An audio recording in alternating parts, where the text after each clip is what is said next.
हाँ ये देखिए, तो एंटी नोड प्रैक्टिकली कहां पे होगा, ये तो हमने एक मैथमेटिकल एग्जांपल से समझा, प्रैक्टिकली कहां पे होगा वो भी समझ लेते हैं। नोड समझे थे हम लोग, स्ट्रिंग जहां फिक्स है वो नोड हो गया, और पाइप जहां ओपन है वो नोड हो गया, ठीक है। लेकिन सोचो कोई स्ट्रिंग है ऐसे, मान लो ये दोनों एंड फिक्स है, ठीक है, ये स्ट्रिंग है, ये सबसे कॉमन क्वेश्चन वेव में रहता है, standing wave on string fixed at both and, दोनों एंड पे फिक्स है, जिसको भी अगला टॉपिक पढ़ेंगे हम लोग, बस ये समझाने के लिए बता रहे हैं। तो ये देखो ये एंड फिक्स है, ये एंड फिक्स है, तो ये क्या बनेगा, ये पक्की बात है, हमेशा क्या बनेगा, ये हमेशा नोड बनेगा, ठीक है। अगर हम पाइप लें, ये ओपन एंड है, तो ये भी हमेशा क्या बनेगा, नोड, ये भी हमेशा क्या बनेगा, नोड। और समझने के लिए प्रेशर वेव, क्योंकि दिखने में लगता है सर ये ओपन है तो ये तो और ऑसिलेट करेगा, यस ऑसिलेशन के लिए एंटी नोड है, पर हम ऑसिलेशन नहीं देख रहे हैं, हम एक्स्ट्रा प्रेशर देख रहे हैं, एक्स्ट्रा प्रेशर के लिए क्या है, नोड, ठीक है। ये अब बोल सकते हो ऑसिलेशन के लिए ये एंटी नोड है, यहां रोकने वाला कोई नहीं है, ऑसिलेशन के लिए ये एंटी नोड है, क्योंकि आपको प्रेशर वेव जब पढ़ाए थे, बताए थे लास्ट क्लास में, तो ऐसे ऑसिलेट होता है तब प्रेशर आता है, तो वहां पे ये लॉन्गिट्यूडनल ऑसिलेशन सबसे अधिक होगा यहाँ पे, क्योंकि कोई रोकने वाला नहीं है, तो वो ऑसिलेशन के लिए ये एंटी नोड है, लेकिन प्रेशर के लिए क्या है, नोड है, ठीक है, क्लियर है। चलो अब आते हैं स्ट्रिंग में, मान लो एक एंड को आपने फ्री कर दिया, फिक्स नहीं रखा, ये तो फिक्स है और ये फ्री है, फ्री टू ऑसिलेट, तो फ्री टू ऑसिलेट कैसे होगा, इस एंड में एक स्मूथ रिंग लगा दिए और रिंग में एक रॉड ऐसे फंसा दिए, तो रॉड पे ये इस तरीके से आराम से ऑसिलेट, मतलब ये जो रॉड है स्मूथ रॉड है, स्मूथ रिंग है, तो वो वहां पर उसको रोकने वाला कोई नहीं है, वो डबल एम्पलीट्यूड से भागने वाला, क्योंकि इधर से ये स्प्रिंग आता तो वो रोकता उसको ऑसिलेट होने से, ठीक है, इधर से कोई है ही नहीं, यानी ये एंड प्रैक्टिकली डबल एम्पलीट्यूड से ऑसिलेट करेगा, ठीक है, मतलब जो एंड फ्री है वो किसकी तरह काम करेगा, एंटी नोड फॉर डिस्प्लेसमेंट, ये एंटी नोड बन जाएगा जो एंड फ्री होगा, स्ट्रिंग में जो एंड फ्री होगा एक स्मूथ रिंग में होगा, वो क्या किसकी तरह काम करेगा, एंटी नोड की तरह काम करेगा, ठीक है। अच्छा अगर हम पाइप में देखें,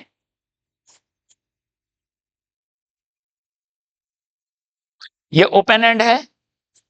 ये क्लोज्ड एंड है, एक ओपन एंड है, एक क्लोज्ड एंड है, ये है नोड, जैसे ये है नोड, ठीक है, नोड फॉर किसके लिए, node for pressure wave, pressure wave के लिए,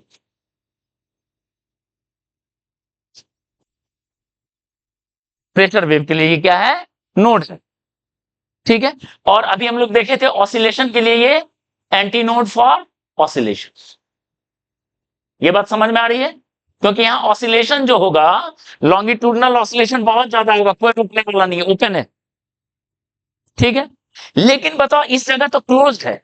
यहां रोकने वाला है, यानी ये बन जाएगा node for displacement, node for oscillation, oscillation के लिए नोड बन जाएगा, ऑसिलेशन वेव के लिए नोड बन जाएगा, लेकिन हम लोग अगर प्रेशर वेव को देखें तो ये क्या होगा, एंटी नोड, क्योंकि प्रेशर और ऑसिलेशन एकदम उल्टा है, देखो ना, ये नोड था प्रेशर के लिए, पर ऑसिलेशन के लिए क्या था, एंटी नोड, तो ये ऑसिलेशन के लिए नोड है, इसका मतलब एंटी नोड फॉर प्रेशर, इसका मतलब इस पॉइंट पे हमेशा कंप्रेशन किससे मिलेगा, कंप्रेशन से मिलेगा, और रेयर फ्रैक्शन हमेशा किससे मिलेगा, रेयर फ्रैक्शन से मिलेगा, और इस एंड पे हमेशा क्या होगा, कंप्रेशन मिलेगा रेयर फ्रैक्शन से, और रेयर फ्रैक्शन मिलेगा कंप्रेशन से, क्लियर है? नोड एंटी नोड पहचाने।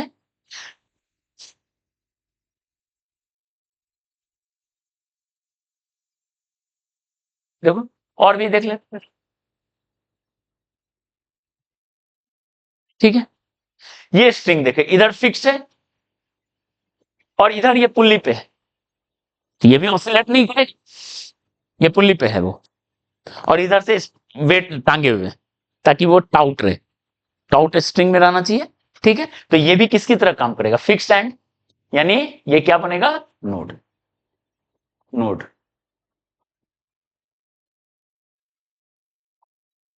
ठीक है। अच्छा, अगर कोई पाइप ले, ये ओपन एंड है, तो किसकी तरह काम करेगा, नोड। कुछ नहीं लिखा हुआ है, कुछ नहीं पढ़ा, मतलब प्रेशर वेव की बात हो रही है, तो ओपन एंड नोड है किसके लिए, प्रेशर वेव। ठीक है, और यहां पानी भरा हुआ है, मान लो इधर पानी भरा हुआ है, वाटर,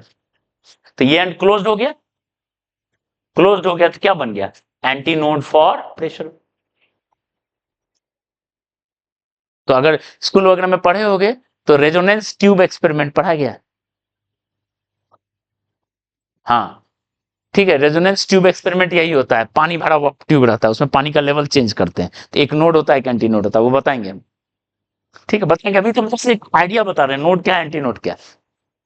क्लियर है? ठीक है, ये सब पहचानना हुआ नोड और एंटी नोड का। ठीक है,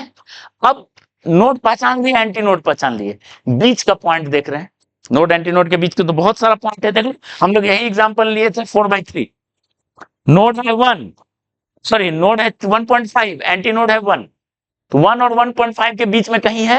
4/3, 1.33 है।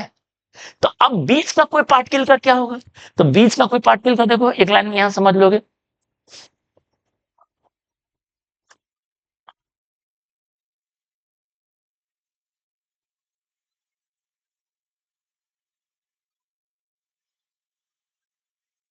For particles lying between node and anti node, node और एंटी नोड के बीच का जो पार्टिकल होगा, ठीक है, उसका एम्पलीट्यूड जो है देख लो, उसका एम्पलीट्यूड 0 से तो अधिक होगा, 0 तो नोड होगा, और 2a से कम होगा, 2a से कम होगा, इसके बीच में होगा। ठीक है,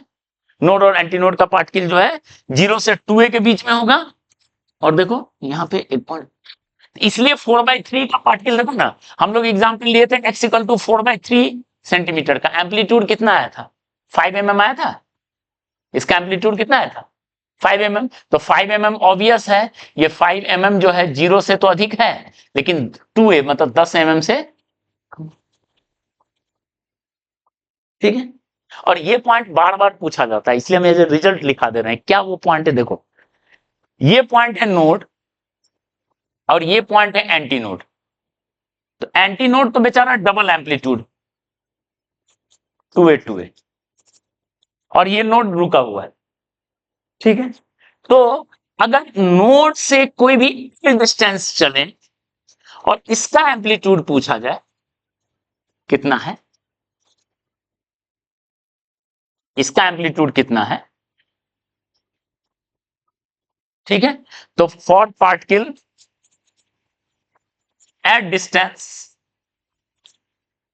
L from antinode from node, amplitude is 2a sin kl, direct use कर सकते हो, kx है तो यहां से लेके चल रहे हैं, 0 ये है, तो कौन सा फंक्शन 0 से शुरू होता है, साइन। ठीक है, ये ऐसा शेप रहेगा, ऐसा शेप रहेगा, या ऐसा शेप रहेगा, अभी हम लोग शेप ड्रॉ करेंगे, ये साइन फंक्शन है, 0 से शुरू, तो L ले रहे हैं तो क्या होगा, साइन के L। अब L पुट करते चलो और आपको मिलता रहेगा उसका एम्पलीट्यूड। ठीक है, चाहो तो करके उसके लिए देख सकते हो, देखो ना, उसके लिए क्या था, 2a का वैल्यू कितना था, 10 था, 10 mm साइन के का वैल्यू कितना था पाई, और एल क्या था नोट, ये देखो x इक्वल टू 4/3 लिए थे ना, इससे पहले का नोट क्या था, इससे पहले का नोट, नोट नोट निकालो उसके पहले का नोट, नोट कौन कौन था, हाफ था, x equal to half not था, और कौन कौन नोट था बताओ, x इक्वल टू 3/2 नोट था, अच्छा x इक्वल टू 1 नोट था, ये एंटी नोट था, एंटी नोट था, ठीक है, x इक्वल टू 3/2 नोट था, ठीक है, और आप क्या निकाल लो x इक्वल टू 4/3, ठीक है, तो नोट से ये डिस्टेंस निकाल लो ना कितनी, ये डिस्टेंस निकालो नोट से, करके देख लो, अब पुट करो उसमें, अपने आप पता चल जाएगा, क्योंकि उस शेप देख के हम ऐसा कर दिया, ठीक है, ऐसा शेप साइन का होता है जीरो से, अगर यही एंटी नोट से एल डिस्टेंस लेते तो यहां कॉस लिख देते, एंटी नोट से एल लेते तो क्या लिख देते कॉस, ठीक है, तो एक इसका सबसे कॉमन रिजल्ट आता है, क्या आता है कॉमन, सबसे कॉमन एक तो ये हो गया फॉर्मूला याद रखने के लिए, ठीक है, और एक इसमें याद रख सकते हो ये, क्योंकि ये बार बार आया है कि फाइंड एम्पलीट्यूड ऑफ, ध्यान दो ये point, find amplitude of oscillation of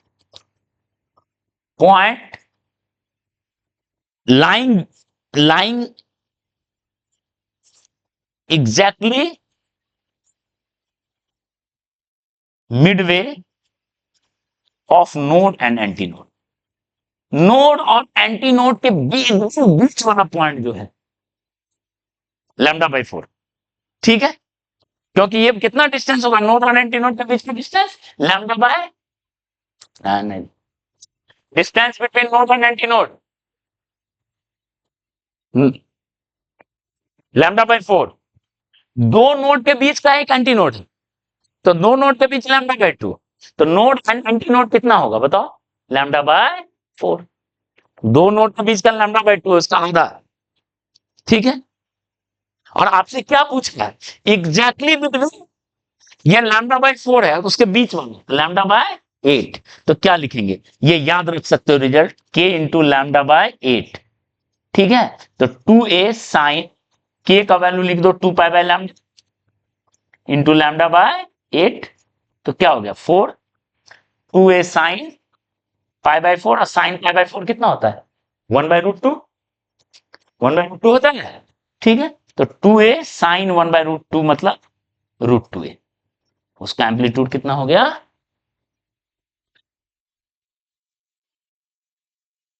ठीक है, तो अदर पॉइंट्स का कहानी समझ में आया क्या है, ठीक है, इसको नोट कीजिए जल्दी से।